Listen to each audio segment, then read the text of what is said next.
Bueno, muy buenos días.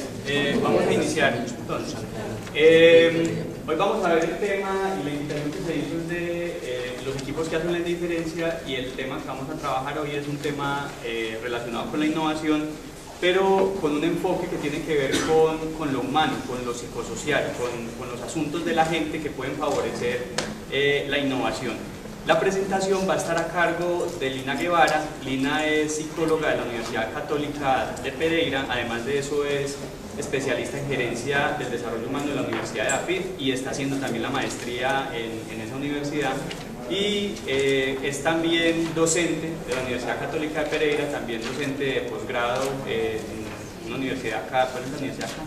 La San Buenaventura, acá en Medellín. Es especialista del Centro de Investigación en Comportamiento Organizacional CINCEL, ha escrito algunos artículos y adicionalmente es la persona más idónea para hacer esta presentación porque es la coordinadora en este momento de todo el proceso y todo el proyecto de investigación de factores psicosociales para la innovación. Entonces los dejo en compañía de Lina, quien es la encargada de esta sesión. Gracias. Buenos días. Yo creo que me escuchan bien así, ¿cierto? Pero no usar el micrófono.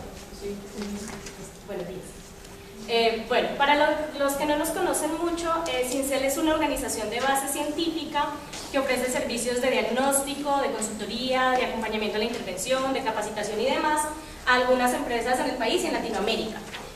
Al ser una organización de base científica, procuramos que todos los servicios que ofrecemos estén antecedidos por un proceso riguroso de investigación y de revisión de literatura académica y científica que permita soportarlos. En este momento hemos desarrollado un nuevo servicio que es el servicio de diagnóstico de capacidades psicosociales para la innovación, en el cual se enmarca el proyecto que les vengo a presentar. Cuando empezamos a desarrollar el servicio, les voy a contar un poco en qué consistió, cómo fue que se dio el proceso. Nos contactó una estudiante de doctorado del Grupo de Investigación de Gestión de la Innovación de la Universidad Nacional, que de pronto conocen un poco, que lidera el profesor Jorge Robledo. Nos contacta ella de parte del grupo de investigación porque en su tesis de doctorado se había encontrado con que el tema de la innovación ha sido muy estudiado desde la parte de desarrollo tecnológico, de modificación de procesos, pero que el factor humano propiamente no había sido tan claramente concebido.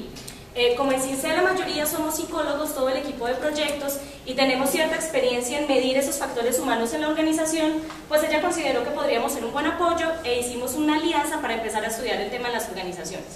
Hicimos primero una investigación piloto con 9 equipos que nos prestó Sumicol. Ya estaba un poco adelantado el proyecto en ese sentido, cuando surge una convocatoria de conciencias que se conoce como la locomotora de la innovación. La locomotora de la innovación tiene entre sus objetivos apoyar con capital a las empresas para que desarrollen nuevos productos o servicios con base científica. Entonces lo que nosotros hacíamos pues encajaba muy bien en esa convocatoria que Conciencias hizo. Nosotros nos presentamos a la convocatoria, salimos favorecidos y Conciencias nos asignó todos los recursos para que pudiéramos desarrollar el proyecto que les vengo a presentar hoy. Entonces, ese es un proyecto desarrollado en compañía con una persona del Grupo de Investigación de la Universidad Nacional en Gestión de la Innovación, por el equipo de CINCEL y con el apoyo de Conciencias. Voy a empezar por contarles un poco qué es la innovación o desde qué modelo estamos trabajando la innovación. No porque el objetivo de la investigación haya sido encontrar equipos innovadores o saber si este equipo hace innovación o no lo hace, sino porque teníamos que tener claro un referente de innovación para poder después empezarlos a caracterizar a nivel psicosocial. Nosotros estamos trabajando con todas las definiciones de innovación del Manual de Oslo de la OCDE, de la Organización para la Cooperación y el Desarrollo Económico. Ese manual recoge los conceptos de innovación, de los tipos de innovación, de las clases de innovación y de las actividades de innovación, y lo que hicimos posteriormente fue empezar a identificar los equipos que realizaban determinadas actividades de innovación. Desde aquí se entiende la innovación como la introducción de un nuevo o significativamente mejorado producto, servicio, proceso, metodología organizacional o metodología de mercadotecnia. ¿Listo? Entonces, la innovación no necesariamente es algo novedoso. Algo novedoso pero que no genera valor para la organización es solamente novedoso, no es innovador. Tiene que ser que genere valor. Y no solamente contempla las cosas totalmente nuevas, que serían las innovaciones disruptivas, sino que también podemos hablar de innovaciones de carácter incremental, que se refieren a esos cambios significativos en un producto que ya teníamos, en un servicio que ya ofrecíamos, o en una forma de producir ese servicio, pero que la transformamos y que al hacerle esa transformación genera valor para la organización. Eso es importante porque cuando yo les hablé a lo largo de la exposición de equipos innovadores, de equipos que realizan actividades de innovación, no estoy hablando solamente de desarrollo experimental o de I+D, estoy hablando de actividades de innovación que pueden estar asociadas a mejoras en procesos, a mejoras en vías de comercialización y demás. ¿Okay? Así entendemos la innovación. Entendiendo que eso era lo que veíamos por innovación, empezamos a escuchar las quejas, los comentarios de algunas empresas que contactan con nosotros y que nos decían, vean, tengo estos equipos de trabajo, a ambos les pongo los mismos recursos, las mismas tecnologías, les inyecto el mismo capital, pero uno funciona y otro no. Uno lidera y uno innova y otro no. Uno es capaz de modificar los procesos y otro no lo hace. Entonces, si tienen la misma tecnología, si los procesos organizacionales están diseñados de la misma manera para ambos, porque uno puede hacerlo y otro no lo logra. Entonces empezamos a preguntarnos qué caracteriza a los equipos innovadores, más allá de la tecnología y de esos procesos. ¿En qué se diferencian los equipos innovadores de los que no hacen innovación? ¿Y cuál es el papel del humano en la innovación? Voy a traer aquí una frase un poquito cliché de Steve Jobs, que dice que la innovación no es cuestión de dinero, sino que es cuestión de personas. Eso hace parte incluso como del conocimiento común. Entonces la gente dice, no, es que la clave está en las personas, es que usted tiene que gestionar esa a la gente, pero ¿y qué de la gente? ¿O qué de las personas? Entonces eso era lo que queríamos responder con este trabajo. ¿Qué de esas personas o qué de esos equipos es lo que debíamos gestionar? Para poder tratar de dar respuesta a esas preguntas, formulamos un modelo de análisis multinivel. Los modelos de análisis multinivel no son nuevos, se utilizan desde hace mucho tiempo en investigación, pero no han sido tan aprovechados, por lo menos en nuestro contexto latinoamericano. Acá no se les ha sacado todo el provecho que se les puede sacar. ¿Qué nos dice o cuál es la idea del análisis multinivel? Estudiar las diferentes variables que contemplamos dentro del modelo, pero a nivel de individuos, a nivel de equipos y a nivel de organización. Porque una variable que se comporta de determinada manera a nivel individual no se comporta de la misma manera necesariamente a nivel grupal. El ejemplo un poco más claro que lo vamos a revisar más adelante es el de la autoeficacia. Entonces yo me puedo considerar como persona muy capaz de alcanzar resultados, pero cuando hago parte de este equipo de trabajo siento que con este equipo no puedo, que este equipo no los logra, que este equipo no alcanza metas, o viceversa. Yo puedo sentir que como persona no tengo las capacidades o las habilidades suficientes para lograr ciertos resultados, pero que una vez hago parte de este equipo donde hay otras personas que sí compensan eso que a mí me falta, que tienen ciertas habilidades y donde yo también les aporto, entonces como equipo sí lo logramos. Entonces la autoeficacia individual es diferente de la autoeficacia colectiva. La mayoría de las investigaciones que realizamos que se habían hecho tomaban las variables aisladas o las tomaban en uno solo de los niveles. Entonces por eso empezamos a formular un modelo multinivel. Además estos modelos no solamente tienen la idea de caracterizar las variables en los diferentes niveles, sino también de estudiar un poco cómo se relacionan entre ellas. Si una variable de nivel inferior tiene capacidad de predecir o de incidir una variable de nivel superior y viceversa. Ahí les quiero aclarar que yo vengo a presentarles los resultados iniciales de la investigación. Entonces lo que hicimos fue más caracterizar esas variables en los diferentes niveles que hacer esos análisis de regresión, predictivos, eso seguramente los haremos después. Y lo otro es que si bien estudiamos un poco a nivel teórico y conceptual las variables que hacen parte del nivel organización, nos encontramos con que en relación a esas sí de pronto se han realizado más estudios. Entonces el tema de la cultura, de la innovación en la organización ha sido un poco más profundizado, no trabajamos en él, sino que para efectos de la validación del modelo nos quedamos con el nivel individuo y el nivel equipo. Entonces les voy a contar cuáles fueron las variables que incluimos en el nivel de individuo. La primera variable que hace parte del modelo es el desarrollo psicológico, o sea, una variable que la teoría y que la revisión de literatura nos dice que es importante para poder caracterizar a los equipos innovadores, es el desarrollo psicológico. El desarrollo psicológico se incluye porque es una variable que está muy relacionada con todos los procesos de cambio, con cómo las personas tienen o no tienen habilidades para afrontar el fracaso, para abrirse a los procesos de transformación y si tienen las capacidades suficientes para poder hacer parte de ellos. La variable de desarrollo psicológico tiene entonces tres dimensiones. Manejo del fracaso se refiere a si las personas ven ese fracaso como una oportunidad de aprendizaje o como una señal de que cuando las personas tratan de cambiar o de modificar algo les dice pare que usted no puede, pare que si usted lo intenta fracasa, pare que si usted lo intenta pierde. Entonces es muy diferente si yo lo veo como, listo, esta vez no salió bien, pero ¿qué puedo aprender de esta vez? Así yo lo veo como que hay una señal de que es mejor no cambiar y mantenerme en la zona donde estoy. Eso es lo que mide esa variable. La apertura al cambio es un asunto más actitudinal, más cognitivo, que se refiere a cómo las personas conciben el proceso de cambio. Así piensan que es algo favorable o que no es favorable, si piensan que es adecuado enfrentarse a ese proceso o no. La flexibilidad hace más referencia a la capacidad, a la habilidad para afrontar. Entonces, esas variables correlacionan mucho, pero no son lo mismo. Una persona puede tener la idea de que los cambios son muy favorables, pero en el momento de que llega el cambio no tiene las habilidades para enfrentarlo. Entonces puede tener apertura al cambio, pero puede no tener flexibilidad. Por eso hay que medir las 3 dimensiones. Esa es una de las variables importantes del modelo. Otra variable del nivel individual que incluimos es la autoeficacia general. La autoeficacia, como se los mencionaba hace un momento, es la percepción que tenemos de nuestras propias capacidades para alcanzar resultados. Esa autoeficacia también tiene 3 dimensiones. Entonces yo puedo percibir que tengo capacidades de resolver problemas y de sortear esas dificultades que se dan en lo cotidiano. Puedo tener capacidades de lograr metas y de alcanzar esas exigencias que me propongo. Y si tengo la capacidad de mantenerme firme a pesar de que haya oposición frente a las decisiones o las actuaciones que yo enfrento. Esas son las 3 dimensiones que se miden acá. La autoeficacia se incluye dentro del modelo también porque se ha estudiado que la idea que nosotros tenemos sobre qué tan capaces o somos no de enfrentar determinadas situaciones afecta directamente nuestra conducta.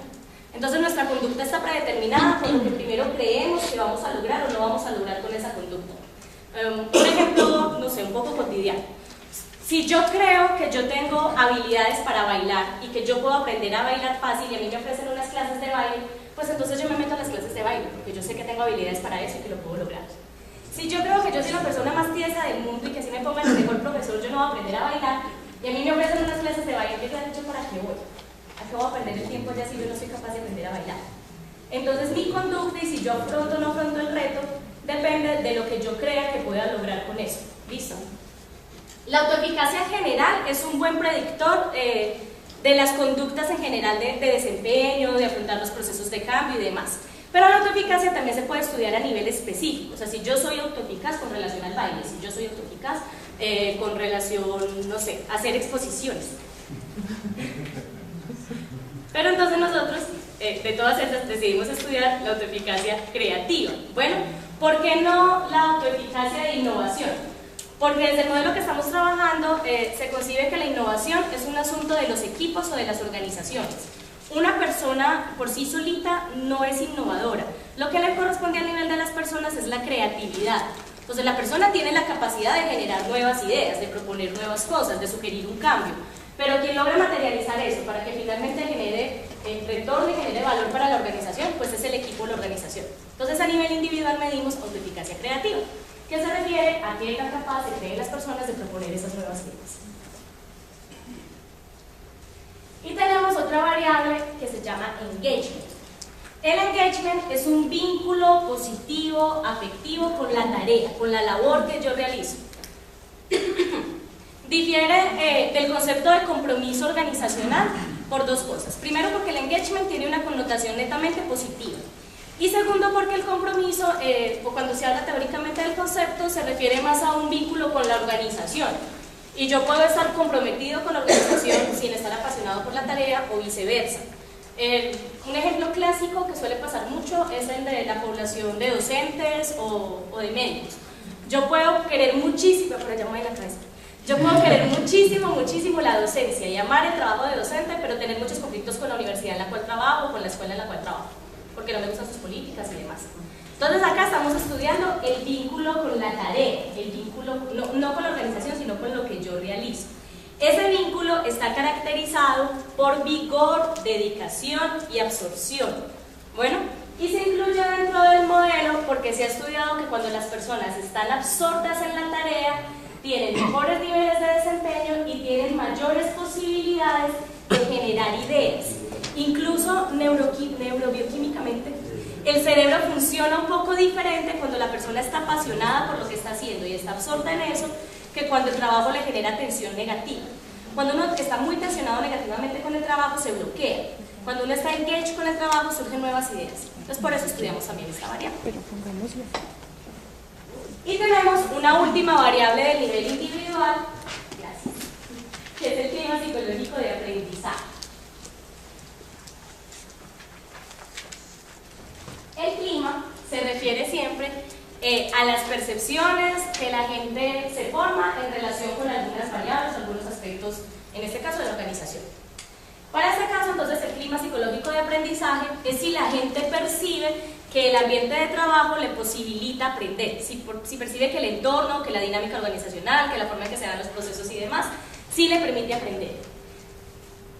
El aprendizaje es de los conceptos que más está estudiado con relación a la innovación, porque el aprendizaje implica cambio y la innovación necesariamente atraviesa por procesos de cambio. Entonces es una de las variables más relacionadas y por eso la incluimos en el modelo. Esas serían entonces las variables del nivel individual. Les voy a hablar ahorita un poco de las variables del nivel de equipo, que vamos a ver que algunas se asocian bastante. Ya no me ve la cámara. La primera variable es la cohesión. Cuando uno estudia el tema de equipos, hay tres grandes cosas que caracterizan a los equipos: la cohesión, la norma y el conflicto. La norma no la estudiamos dentro del modelo porque es un asunto más administrativo. Bueno, y recuerden que este modelo está buscando son los factores psicosociales, lo que tiene que ver con las personas. Entonces la norma la excluimos del modelo. El conflicto es muy importante, pero digamos que lo estamos estudiando más con un carácter positivo en otras de las variables que tenemos. Hacer preguntas directamente sobre el trato y demás para medir solo conflicto nos volvía redundante el modelo porque ya está implícito en otras de las que tenemos. Pero cohesión no la teníamos en ninguna parte. Entonces trabajamos la variable cohesión. Cohesión se refiere a qué tanto el equipo se percibe como integrado, se percibe como una unidad y no como que cada uno de los miembros está por allá por separado haciendo lo suyo, sino que realmente funcionan como un grupo de trabajo. Pero esa cohesión, esa unidad, se puede dar por dos razones. Porque hay atracción por los miembros del equipo, eso se refiere a que la comunicación, las relaciones, la cooperación y el respeto generan una dinámica de trabajo que hace que el equipo esté integrado. O puede darse por atracción por el prestigio. Eso se refiere a que pertenecer a este grupo de trabajo genera cierto estatus, cierto nivel de reconocimiento social en la organización. Entonces es que nosotros somos los del equipo directivo, o nosotros somos los que hablamos directamente con el gerente, o somos del grupo que más innova y que mejores resultados tiene. Entonces por esos dos vías se puede dar la cohesión. Nosotros estudiamos ambas para ver cuál resultaba importante. Está la potencia. La potencia es la misma autoeficacia que definí ahorita, pero a nivel de equipo. Entonces pues ya no se puede hablar de auto porque es a nivel de equipo. Y se llama potencia, pero es lo mismo. La percepción que como equipo tenemos de que como equipo somos capaces de resolver problemas, de alcanzar las metas que nos proponemos y de mantenernos firmes en las decisiones a pesar de que haya oposición frente a ellas. Y la tomamos por las mismas razones que tomamos autoeficacia, y es que las ideas que tenemos sobre la conducta anteceden a la conducta y son un muy buen predictor de esa conducta. Incluso se ha estudiado algo, no sé si de pronto lo han escuchado, que se conoce como el efecto Pigmalión, y es que los seres humanos actuamos de forma tal que buscamos confirmar las propias creencias que tenemos, hasta que en algún momento lo logramos, pero casi que porque manipulamos la situación para lograr confirmar lo que inicialmente pensábamos. Un experimento muy típico que se ha hecho para probar lo del efecto Pigmalión es que se toma un docente y al docente se le asignan dos grupos, dos salones. En los dos salones la gente está distribuida al azar, no necesariamente unos son más pilos que otros, pero se le entregan los dos salones y se le dice, ve, los estudiantes del grupo A son de esos estudiantes malos, que les cuesta trabajo aprender, que les da pereza hacer las tareas, con ellos hemos tenido muchos problemas. En cambio, los estudiantes del grupo B son estudiantes buenísimos, son estudiantes super pilos, esos estudiantes son muy juiciosos. Entonces se le facilita al docente que se genere esa creencia. ¿Qué se ha probado? O sea, ¿qué se ha estudiado? ¿Qué hace el docente? Con los estudiantes del grupo A, que son los que le dijeron que eran como malos, entonces les da la clase y ya, pero no les dedica suficiente tiempo a hacer retroalimentación, no les hace acompañamiento con los trabajos, porque pues ¿para qué si esa gente no aprende y no quiere aprender? En cambio, a los estudiantes del grupo B les dedica todo el tiempo de trabajo, les hace retroalimentación, les hace seguimiento al desempeño, y al final del semestre o del año que pasa, pues que los estudiantes del grupo B tienen mejores resultados. Entonces, sí ven, es que los del B se aprenden y los del A no aprendían. Eso se conoce como efecto Pigmalión y se ha estudiado también un poco en las organizaciones y en cómo los jefes orientan sus conductas de acuerdo con las creencias que tienen sobre cada colaborador. Por eso la incluimos. Y tenemos clima de aprendizaje de equipo. Entonces yo les hablé hace un momento del clima de aprendizaje psicológico, que es que tanto las personas perciben que la dinámica de la organización les permite aprender. Esta es que tanto perciben que la dinámica permite que el equipo aprenda. Entonces es lo mismo, pero a nivel de equipo. Evaluado ya no si yo puedo aprender, sino si el equipo puede aprender. Liderazgo es una variable que cuando uno revisa en la literatura y en otras investigaciones resulta importante casi que para cualquier fenómeno organizacional que uno esté estudiando. Entonces, en nuestra cultura particularmente, el papel de los jefes es muy relevante. Los que conocen a Cincel pues saben que nosotros tenemos una trayectoria de más de 30 años con los estudios de clima organizacional, que tenemos una variable que es apoyo del jefe y que apoyo del jefe se ha caracterizado por ser una de las variables que mejor predice el ambiente general de trabajo. Eso no es algo que pase en todas partes, bueno, eso no es algo que pase por ejemplo en todos los países. Eso nos caracteriza a nosotros porque somos un poco más paternalistas, entonces un poco más dependientes de lo que hace o deja de hacer ese jefe. Entonces, entendiendo que eso es propio de nuestra cultura, pues incluimos la variable liderazgo. La variable liderazgo, por la forma en la que la medimos, por la forma en que se agruparon los ítems del cuestionario, nos permitió medir estas 5 dimensiones.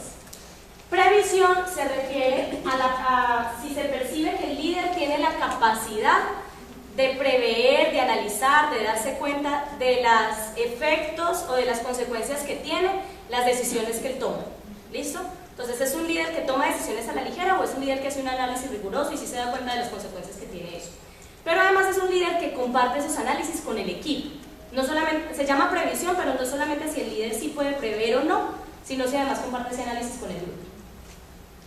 Consideración individual se refiere a si el líder se preocupa por los trabajadores y piensa en los trabajadores no solamente como trabajadores o como colaboradores, sino también como personas. Entonces, si es capaz de reconocer las necesidades y las oportunidades de desarrollo de los miembros de su equipo a nivel individual y si dedica tiempo para acompañarlos en esos procesos.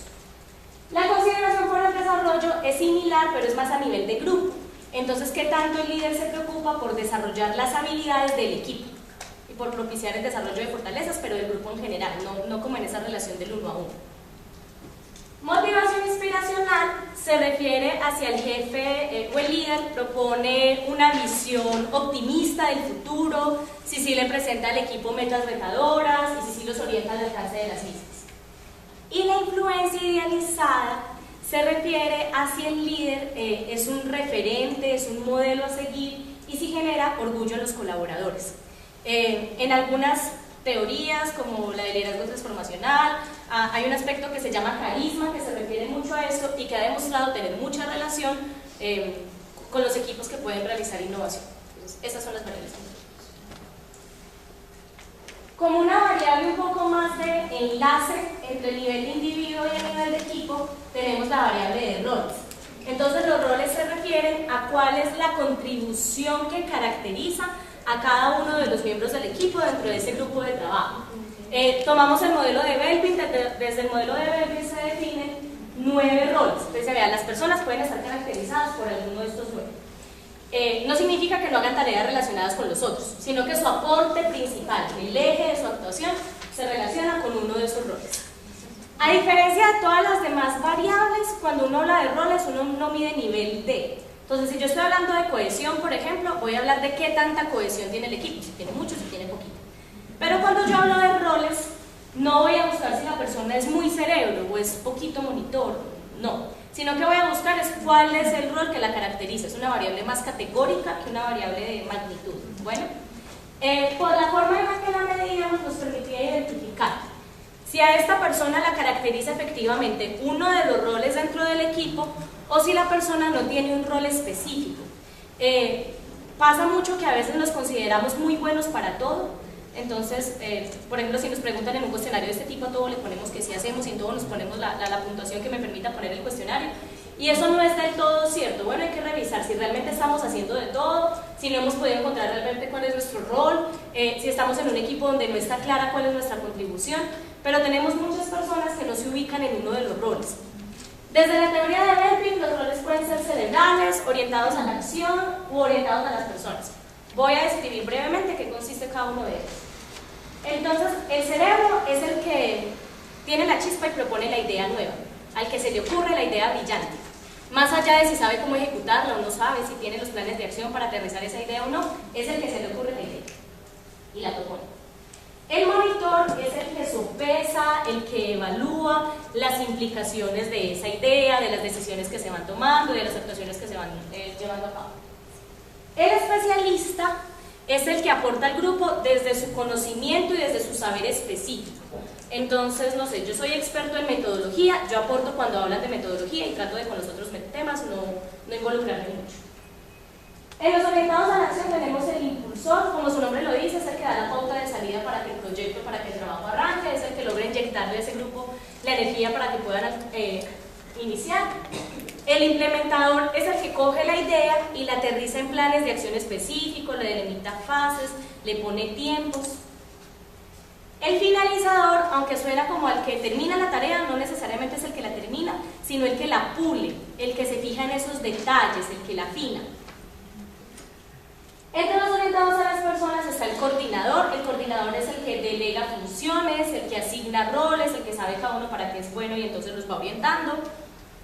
El cohesionador es el que escucha las percepciones de los miembros del equipo y los integra.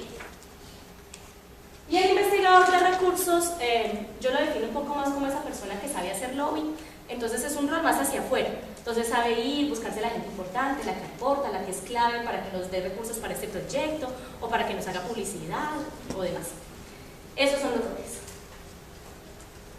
Con todo eso que les conté, entonces construimos este modelo. Este es nuestro modelo de factores psicosociales para la innovación. Aquí están las variables de las que hablamos a nivel individual, de las que hablamos a nivel de equipo y las que concebimos a nivel de organización, aunque no las validamos en este estudio. Y entonces, ¿qué hicimos después de haber formulado todas esas variables y haberlas definido y haber dicho que eran importantes? Hicimos un estudio descriptivo comparativo. Contactamos muchas empresas con los recursos que nos había asignado Colciencias para que esas empresas nos prestaran sus diferentes equipos de trabajo y se dejaran medir para poderlos comparar entre ellos. Como les decía hace un momento, los recursos para toda esta parte las asignó Colciencias, porque ir a aplicar encuestas, contratar a los profesionales para que se dediquen, o nosotros podemos dedicar tiempo al procesamiento de datos, hacer después las devoluciones de resultados, es un asunto que tiene un costo. Los que de pronto han trabajado con nosotros en estudios de clima, de factores psicosociales, pues saben que nosotros por eso cobramos. Por esta parte era gratis porque el costo lo estaba asumiendo Colciencias. Entonces nosotros dijimos, no, pues si nos pagan por estudios de clima y nos pagan por estudios de factores, nos va a sobrar la muestra, todos los equipos van a querer que los midamos. Pues no, fue supremamente difícil conseguir la muestra, no, vea, qué pena, es que estamos sobrediagnosticados, no, es que es súper imposible que la gente saque 1 hora de trabajo para contestar una encuesta, no, el estudio está muy valioso, de pronto en otra oportunidad. Y así fue bastante complicado que las personas en las organizaciones accedieran a prestarnos la muestra para hacer el estudio. Yo decía, bueno, tenemos los recursos, Colciencias nos está apoyando, pues sí se puede hacer investigación en el país, sí hay con qué, pero pues, no era como tan fácil. Pero después de muchos esfuerzos y de contactar a muchas empresas, conseguimos 464 personas de 59 equipos de 17 empresas que realizaban actividades de innovación y 99 personas de 19 equipos de 7 empresas que no realizaban actividades de innovación. Bueno, y aquí eso es una claridad importante y es que en adelante es probable que yo diga equipos innovadores y equipos no innovadores. Pero una limitación del estudio es que, como les decía hace un inicio, para uno poder hablar de innovación, tiene que tener evidencia de que ese cambio, esa mejora significativa o esa novedad sí generó retorno para la organización, sí generó retorno para el equipo, sí genera valor. Nosotros no tenemos indicadores financieros del valor que ese cambio generó. Bueno, sino que el manual de la OCDE habla de unos tipos de innovación y formula unas actividades de innovación que asocia esos diferentes tipos. Lo que nosotros hicimos fue mirar si los equipos, a través del líder, quien nos proporcionaba la información, si esos equipos realizaban o no actividades de innovación. ¿Listo? No propiamente si a cambio de eso el retorno que habían tenido, cuál era el valor pues, de la ganancia. vean, si era un poco complicado que la gente contestara una encuesta de 1 hora, ahorita imagínense pedirle a las empresas indicadores financieros, usted cuánto obtuvo a cambio de X método de comercialización. Entonces nos concentramos en actividades de innovación que realizaban esos equipos. Como se dan cuenta en la muestra, tenemos muchos más equipos que realizan actividades de innovación que equipos que no realizan actividades de innovación. Entonces, para poder que en el momento de los análisis no nos quedara también como tan desequilibrada, empezamos a analizar y estos equipos eran bastante heterogéneos, porque las actividades de innovación que realizaban podrían ser muy disímiles entre sí. Entonces, con base en los tipos de innovación que se formulan en el manual de la OCDE, nosotros los dividimos en esos 3 grupos, aunque un mismo equipo podía ser parte de 2 o 3 de ellos. Entonces están los equipos que hacen actividades relacionadas con investigación y desarrollo experimental. Bueno, los que hacen I+D, que a veces son como los únicos que las organizaciones creen que hacen innovación, pero no son los únicos. Están los equipos que hacen actividades de innovación en productos. Por productos siempre vamos a entender bienes o servicios, y además en procesos, en la forma en cómo se generan esos productos. Entonces yo puedo sacar un producto que antes no sacábamos, que es un producto totalmente nuevo en el mercado, o puedo hacerle una mejora al producto, eso también es una actividad de innovación, o puedo hacer una mejora en la forma en cómo genero el producto. Entonces, no sé, antes pegábamos la suela de los zapatos a mano y ya la pegamos con una máquina. Eso es un cambio en el proceso de la forma como se genera el producto y se considera una actividad de innovación. Y tenemos los que hacen innovación o los que hacen actividades de innovación en actividades y procesos organizacionales que se requieren un poco más a la parte administrativa, a cómo están distribuidas las tareas, a cómo nos asignamos funciones, incluso a cómo están los puestos de trabajo, o actividades de mercadotecnia, de cómo comercializamos esos productos independientemente de que sea el mismo que vendíamos hace mucho tiempo. Pero entonces lo vamos a hacer a través de otro canal, con otro tipo de estrategia publicitaria y demás. Esas son las actividades de innovación. Entonces nos queda una clasificación donde tenemos como 4 grupos. Los que no realizan actividades de innovación, de ninguna de esas. Los que realizan actividades de I+D, los que realizan actividades de productos y procesos, y los que realizan actividades organizacionales y de mercado. ¿Qué encontramos? Entonces voy a empezar a mostrarles los resultados por cada una de las variables que definí hace un momento. Vamos primero con el nivel de individuo. Esta variable se refiere al desarrollo psicológico, que era la que habíamos dicho que es importante porque nos habla de las habilidades y las actitudes que las personas tienen frente a los procesos de cambio. Esta primera columnita no se ve como muy bien. Ah, no, verdad, es que yo estoy ciega. No, sí se ve bien. Sí se ve bien. Hace poquito descubrí que tengo miopía, entonces siempre me parece que el video bien está desenfocado, pero estoy bien. Todos tenemos.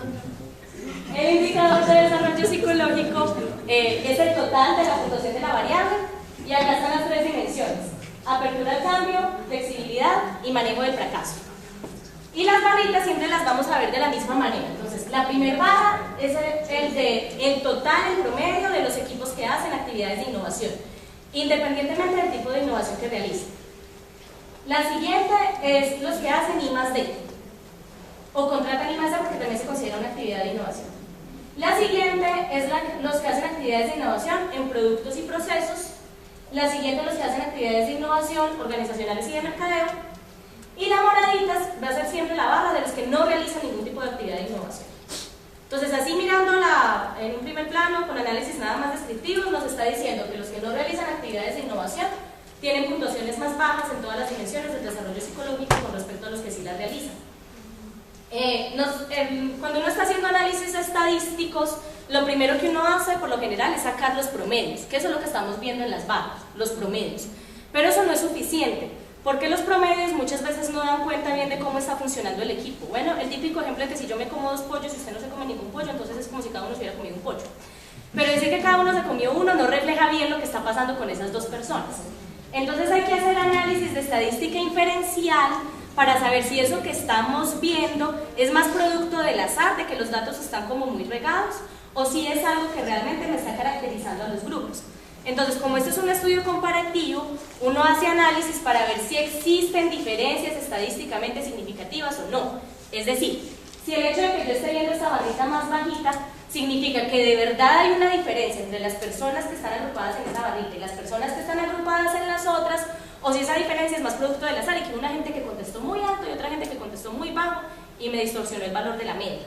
Bueno, otra cosa que hay que tener en cuenta aquí en estos gráficos es que para ese tipo de análisis estadísticos inicialmente uno trabaja con puntuaciones directas, que no es lo mismo que cuando nosotros vamos a hablar realmente de cómo está un grupo. O sea, esto no nos dice que los innovadores están muy altos, nos está diciendo es que están más altos que los no innovadores, pero no me dice si están muy altos o no están muy altos, porque para yo saber si están muy altos o no están muy altos tengo que tener un grupo de referencia. El número en ciencias sociales y humanas por sí solo no nos dice nada. Bueno, si yo tengo, este es mi ejemplo clásico, si yo tengo un hombre que mide unos 70 de estatura, lo paro aquí, ¿cómo es ese hombre en Colombia? Promedio, es más o menos la estatura promedio de los hombres en Colombia, unos 70. Si yo me lo llevo para Alemania, ¿cómo es? Bajito. Si me lo llevo para Ecuador, alto. Si me lo llevo para la Luna, no sabemos porque no hay grupo de referencia. Entonces, sin grupo de referencia no sabemos. Entonces, aquí no sabemos. Los podemos comparar entre ellos. Entonces, podemos decir, unos son más altos que otros. ¿Listo? Por ejemplo, para efectos del servicio que nosotros vamos a ofrecer ya con este diagnóstico, lo que hacemos es que el grupo de referencia se nos vuelven los 59 equipos que realizan actividades de innovación. Entonces sí los podemos comparar con ellos y ya eso se hace una transformación estadística, se tipifican las puntuaciones y demás. Pero aquí no, aquí estamos trabajando con puntuaciones directas. ¿Qué nos dijeron los análisis respecto al desarrollo psicológico? Que las diferencias en apertura al cambio y en flexibilidad son significativas, o sea que de verdad los no innovadores tienen puntuaciones más bajitas que los equipos que sí realizan actividades de innovación. Y que el manejo del fracaso, aunque vemos que también la barra es un poquito más bajita, la diferencia solo es significativa con este, que es lo que hacen I+D. Entonces solamente los que hacen I+D difieren en la forma en cómo manejan el fracaso de los que no realizan actividades de innovación. Por el alcance de este estudio, digamos que hasta ahí podríamos decir, eso fue lo que encontramos, no es un estudio explicativo, pero sí nos podemos empezar a formular hipótesis de por qué estamos encontrando ese resultado. Lo que hemos discutido un poco es que los equipos que realizan I+D tienen que fracasar un poquito más antes de obtener los resultados que esperan obtener. Entonces el fracaso primero es algo a lo que hay que enfrentarse en los procesos de innovación, porque en los procesos de innovación, como les decía hace un rato, rara vez se obtienen logros o se obtienen los resultados en el primer intento, pero parece ser que es más el número de intentos cuando se hace desarrollo experimental que cuando se intenta, no sé, una mejora organizacional. Esos son los resultados respecto a desarrollo psicológico. Estos son respecto a autoeficacia, que es la percepción de si yo puedo alcanzar resultados. Y estas son las dimensiones, que son resolución de problemas, firmeza y logro de metas, hasta acá. Nuevamente los equipos que no realizan actividades de innovación tienen la puntuación más bajita, pero la diferencia solo es estadísticamente significativa en resolución de problemas. Lo único que diferencia realmente a los que sí realizan actividades de innovación de los que no, es si se consideran capaces de resolver los problemas que se presentan en lo cotidiano, más allá de si se consideran capaces para lograr resultados o para mantenerse firmes. Esta es la de engagement, entonces vuelve y pasa, los equipos que no realizan actividades de innovación tienen una puntuación un poco más baja, pero no se diferencian los no innovadores de los que hacen I+D. Entonces, en la que les mostré ahorita de manejo del fracaso, los únicos que se diferenciaban eran ellos, y en estos no se diferencian, los demás sí. Y ahí no tengo como muchas hipótesis al respecto. Ustedes ahorita me ayudan a construirlos. Está el clima de aprendizaje psicológico. ¿Qué pasó con la variable de clima de aprendizaje psicológico? Cuando nosotros construimos esos cuestionarios y los validamos y demás para poder medir las variables, antes de presentarles resultados a ustedes tenemos que garantizar que esos cuestionarios sí funcionan bien, que sí tienen buenos niveles de confiabilidad, de validez, que sí miden la variable que les dijimos que íbamos a medir. Cuando analizamos el instrumento de clima psicológico de aprendizaje, nos encontramos con que internamente el constructo está compuesto por dos variables. O sea que aunque las puntuaciones se pueden agrupar en un solo factor, o sea, nos pueden dar cuenta de una sola variable que es clima psicológico de aprendizaje, también tienden como a separarse en dos subgrupitos. Entonces analizamos los ítems para ver qué era lo que nos decían esos dos subgrupos y tenemos una que la denominamos ambiente propicio y otra que la denominamos receptividad. Eso no está en la teoría, eso fue producto del análisis del instrumento que utilizamos. El ambiente propicio se refiere a si se percibe que la dinámica de trabajo y que las relaciones entre colaboradores y líderes favorecen ese aprendizaje, que si hay posibilidades de que se dé ese aprendizaje. La receptividad se refiere a si se percibe que vale la pena que yo proponga ideas, que esas ideas sí son valoradas, escuchadas y que además se hace algo con esas ideas, que sí las ponen en práctica. Porque hay organizaciones donde escuchan mucho a la gente, pero pues ya, y también lo que usted habló y después nos olvidamos de qué fue lo que usted dijo. Esa receptividad se refiere a si se percibe que sí vale la pena proponer esas ideas porque sí hacen algo con ellas. De las dos dimensiones solamente encontramos diferencias en receptividad. No es si se percibe que la dinámica favorece que yo aprenda, sino si se percibe que vale la pena que yo proponga esas ideas. Y sin embargo esa diferencia no aplicó para los que realizan innovación en productos y procesos, sino para nosotros. Entonces, esta variable como que no parece pues como caracterizar mucho a los equipos innovadores. Recuerden que estamos en el nivel individual, pero va a pasar al nivel de equipo. Cohesión, recuerden que la cohesión es si el equipo se percibe integrado, se percibe como una unidad y que puede darse porque realmente existe atracción entre los miembros del equipo o porque existe atracción por el prestigio. Encontramos que a los que hacen I+D no los caracteriza la cohesión por el prestigio. Entonces la diferencia entre esta y esta no es significativa. Vuelve y juega. Los no innovadores siempre presentan puntuaciones un poco más bajas. Pero a los que hacen I+D como que no les afecta mucho si el equipo es reconocido o no es reconocido, si tienen el estatus, si son del equipo X de la empresa tal. Eso no es lo que los caracteriza a ellos. Al resto de los equipos sí se encontraron diferencias tanto en la cohesión por el equipo como en la cohesión por el prestigio. Entonces, esa es una variable importante. Potencia. Potencia muestra los resultados de autoeficacia colectiva. Entonces, recuerden que hace un rato vimos autoeficacia individual. Y acá vamos a ver si existen diferencias en cuando el equipo se considera capaz como equipo, no cuando yo me considero capaz como persona. En autoeficacia general encontramos que solamente existían diferencias significativas en resolución de problemas. En potencia encontramos que todas las diferencias son estadísticamente significativas. Yo creo que ahorita que vimos en autoeficacia, me disculpan, no les mencioné este último que era autoeficacia creativa. Tampoco se encontraron diferencias. Bueno, no, los innovadores y los no innovadores se creen igual de creativos.